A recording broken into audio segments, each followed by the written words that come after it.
They called him Vekor the Ancient, a title given more in mockery than in reverence. He had outlived wars, kings, empires, and even his own species' golden age. But none of that mattered now.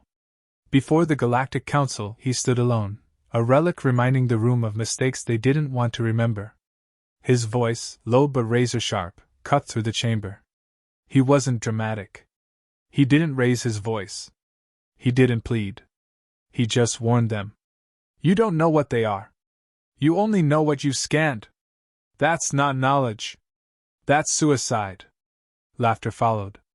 The High Chancellor leaned back in his floating throne, his jeweled fingers drumming against the armrest. Earth, he said with casual arrogance, refuses our authority. Their weapons are outdated. Their planet fractured.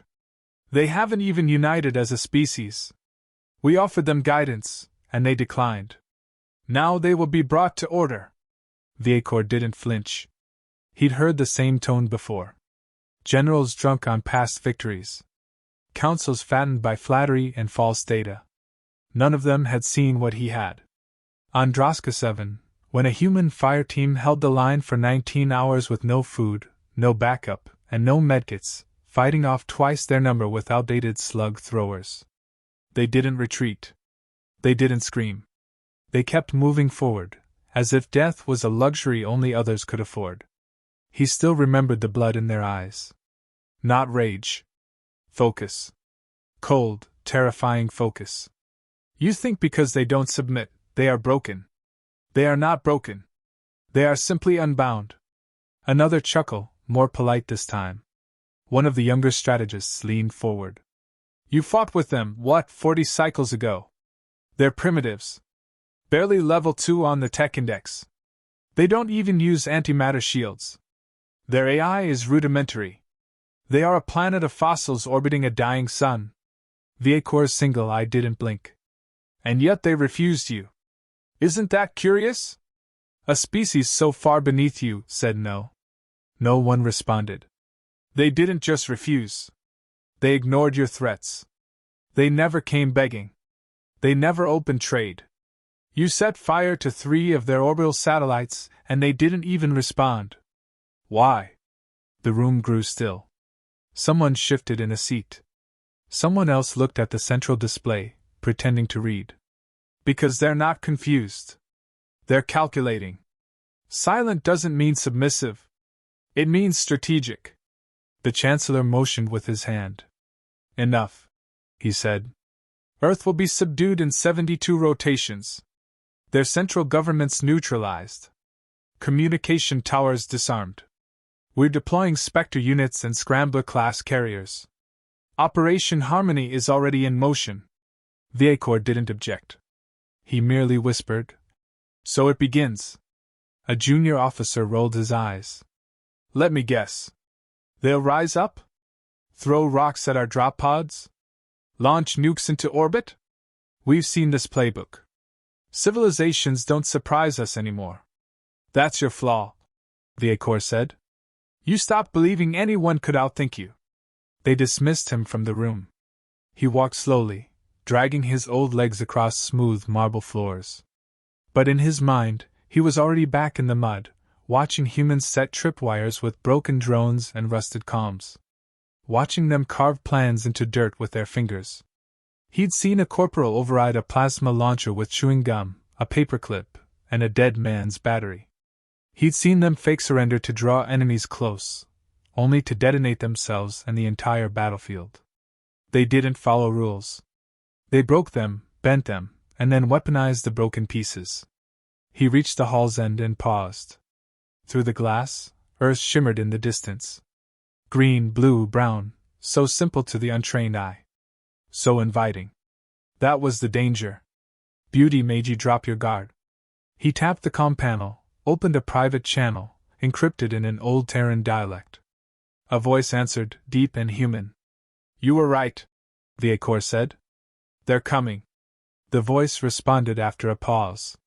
Let them. A flicker of a smile crossed the old warrior's lips.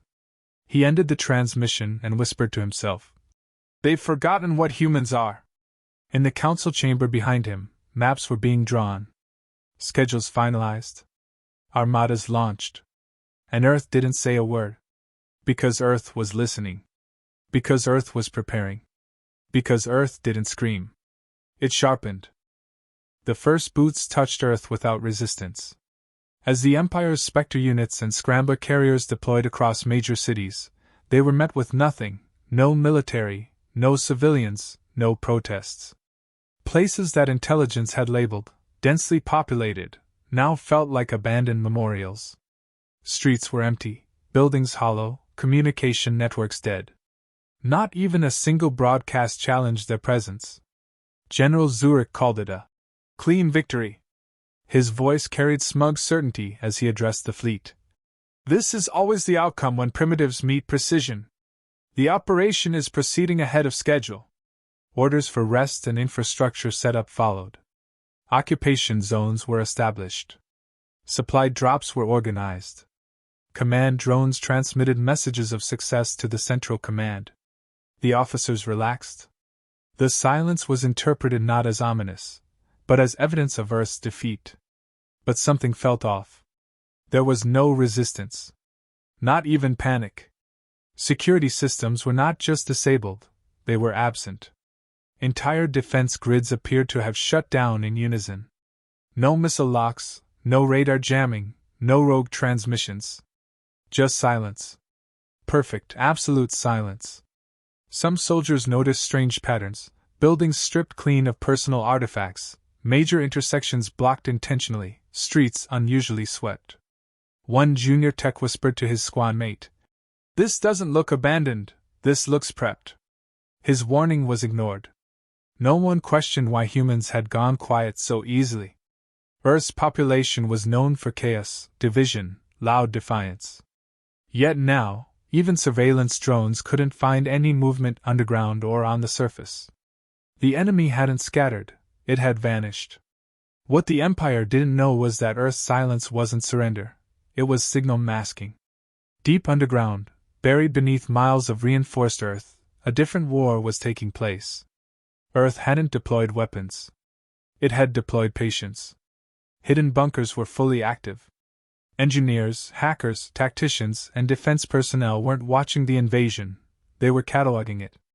Every drone flight path, every troop movement, every transmission frequency, logged and analyzed. Above ground, decoys had been planted to draw attention.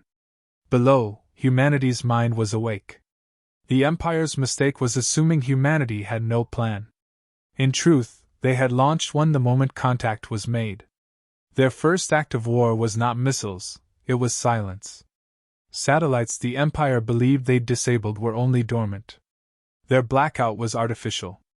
Their data links were rerouted through legacy Cold War infrastructure. Nothing Earth was using came from the present. It was all old tech, untraceable, analog-coded, resistant to modern disruption. At the heart of it all was Scorch, an AI system Earth had built in absolute secrecy. It was never connected to public networks. It had learned from the Empire's own data leaks, collected over decades of passive listening. Now, it understood the architecture of their fleet, the DNA of their comms, the weaknesses in their encryption. Scorch didn't hack systems. It rewrote them from within. It wasn't the first line of defense. It was the final response. Inside bunkers, human commanders watched the invasion unfold exactly as planned. They were not afraid. They were waiting. Their goal was not to win fast, it was to draw the Empire in, slowly, completely, arrogantly. Every day the Empire grew more comfortable, more careless. Alien commanders established comfort zones, broadcasting openly on unsecured channels. Helmets came off. Mapping drones went into idle mode. Schedules were loosened. They had declared victory on a world they had not begun to understand.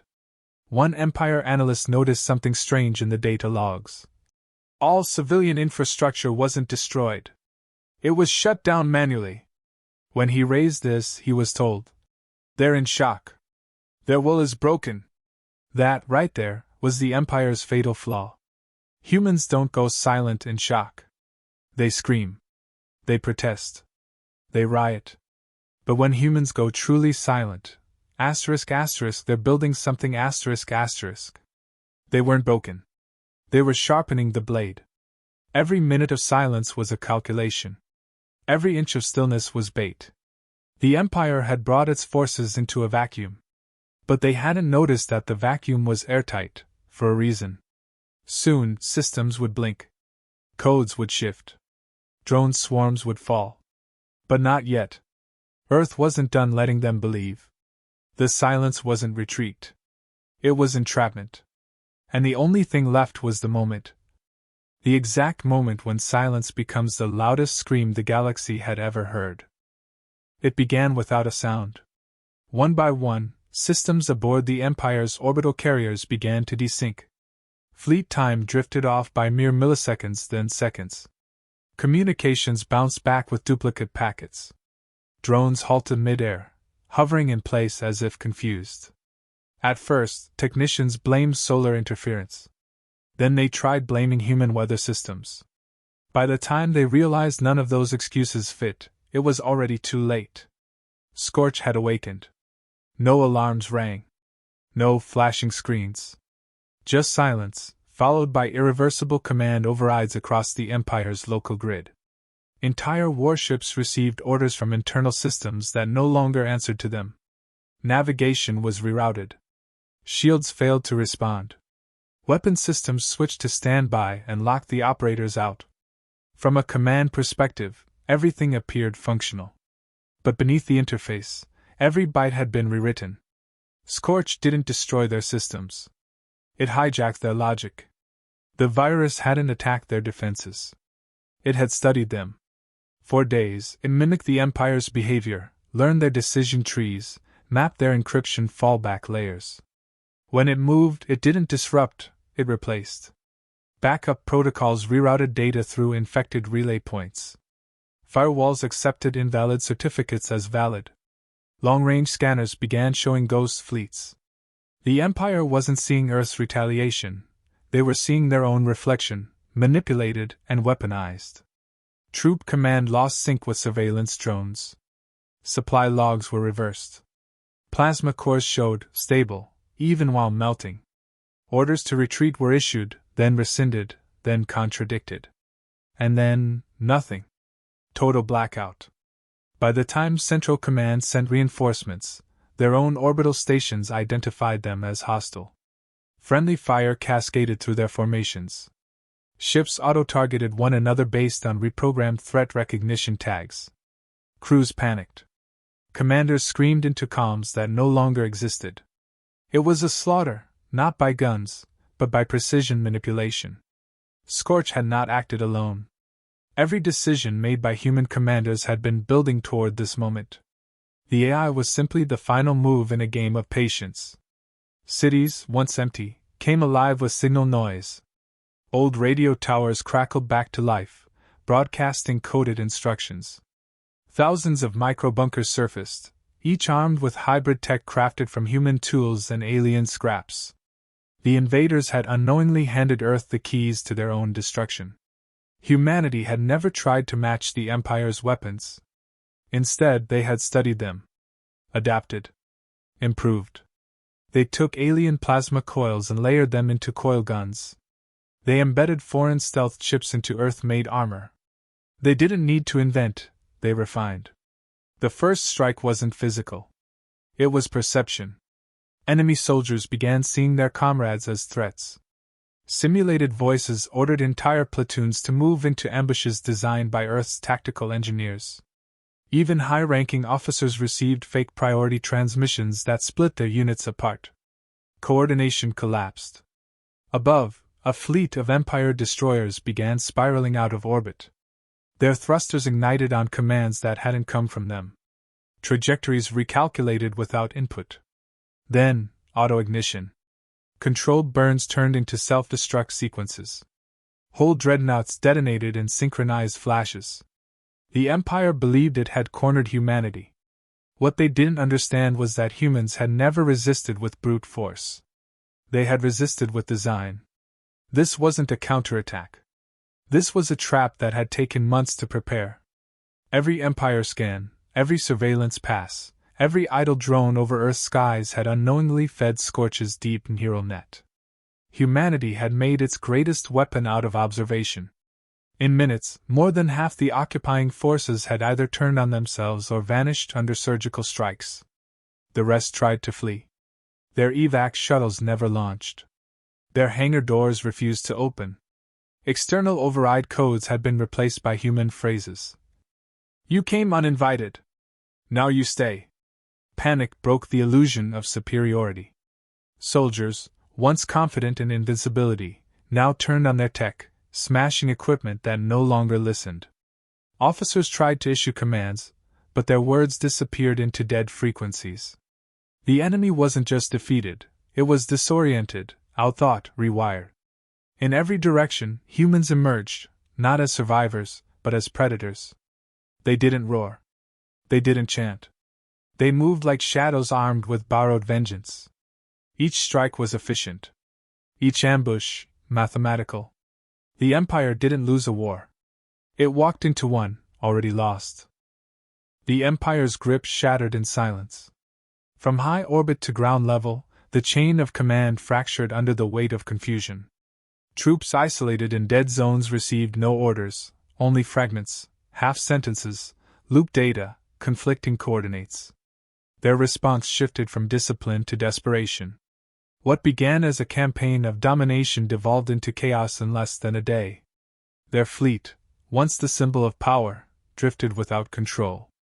Communications relays blinked nonsense, AI assistants stalled mid-task, and emergency override codes yielded nothing. One ship, attempting to recalibrate navigation, initiated a cascading fault that spread to 6 adjacent vessels. Within seconds, auto-defense systems engaged each other. Friendly ships became threats. Protocols reversed. Earth hadn't fought the Empire with numbers. It hadn't tried to resist on equal terms. It had dismantled its invader with surgical precision, without broadcasting a single warning. Scorch's final execution wave was now complete. What began as code had become reality, an empire undone by its own machinery. Human ground teams moved without announcing themselves. Guerrilla units, masked and silent, struck supply convoys with uncanny accuracy. No wasted bullets, no hesitation.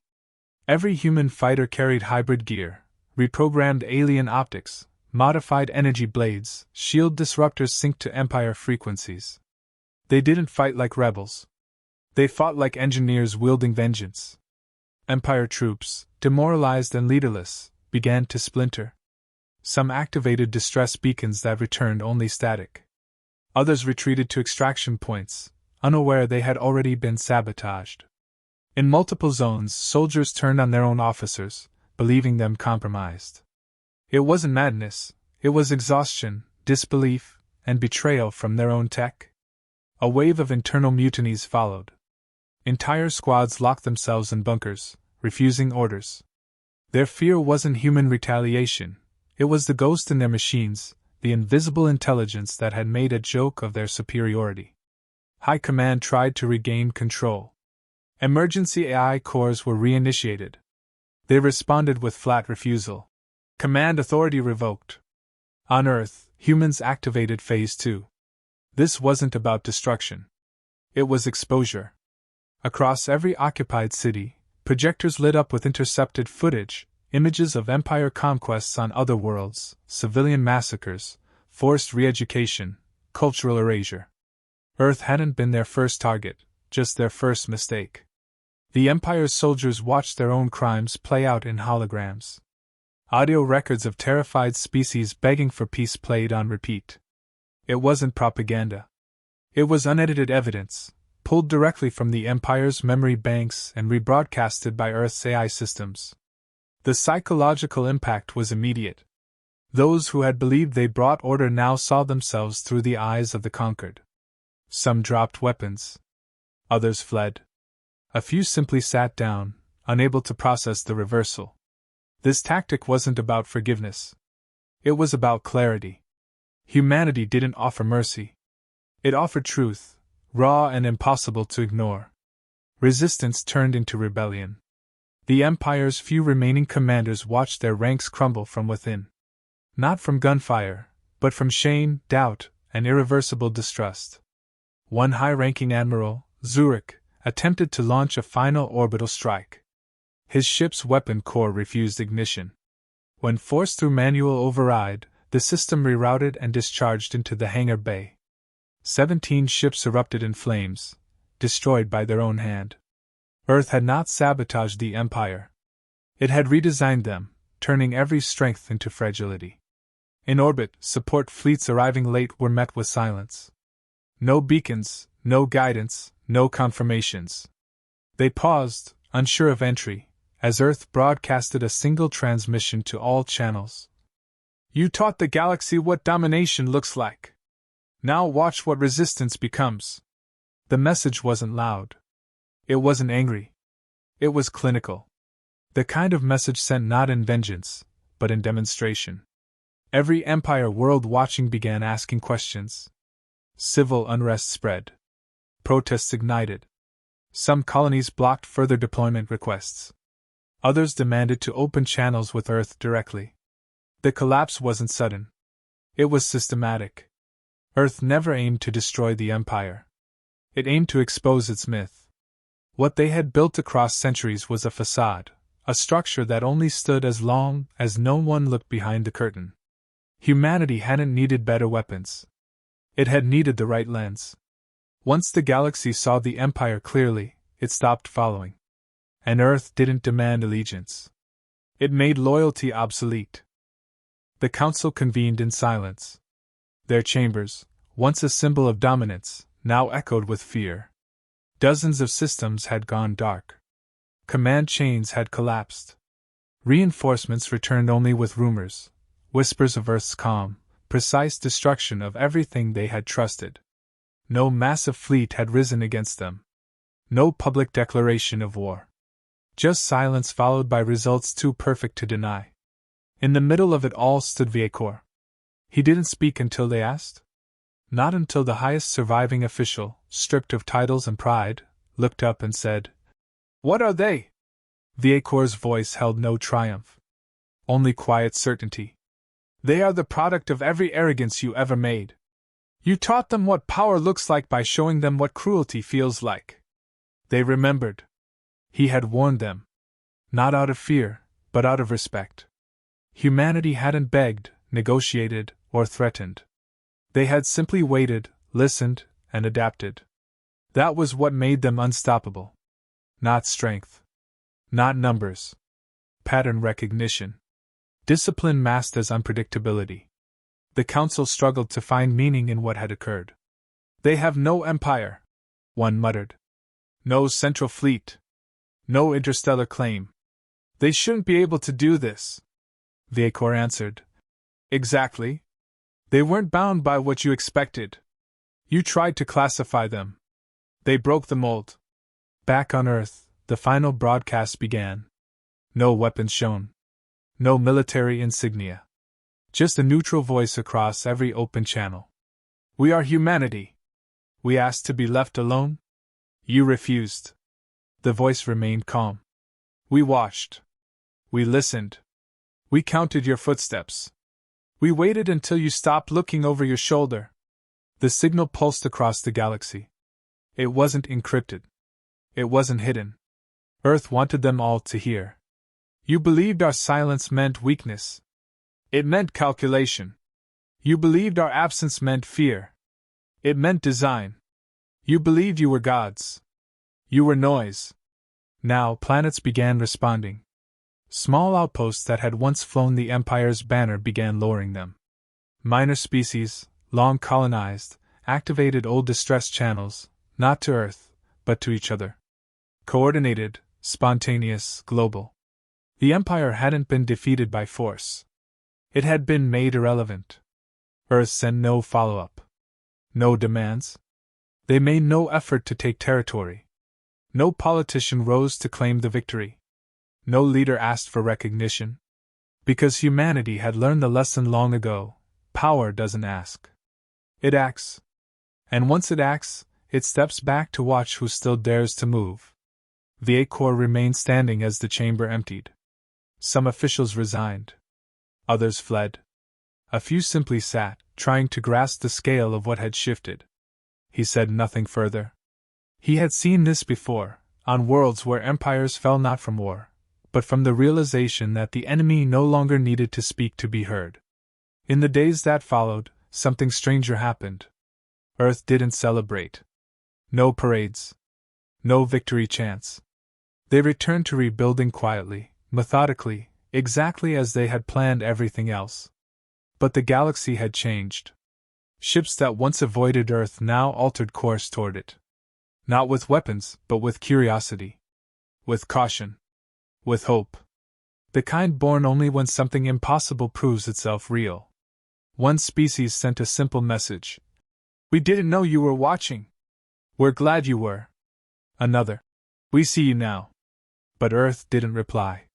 Silence, again, became their voice. Not because they feared. Because they no longer needed to explain. The legacy of the Empire ended not in ashes, but in confusion. How a planet, fragmented and alone, had orchestrated one of the most flawless reversals in recorded galactic history without warning, without an army, without seeking conquest. And those who once mocked humanity began to whisper a new term into galactic speech. Calculating species? Not savage. Not primitive. Not threat. Calculated. Every move, every loss, every decision, weighted, measured, placed. Viacor left the council without a final word. His warning fulfilled. His debt paid. In the end, there was nothing more to say. Humanity had spoken. And the galaxy would not forget what it heard in silence.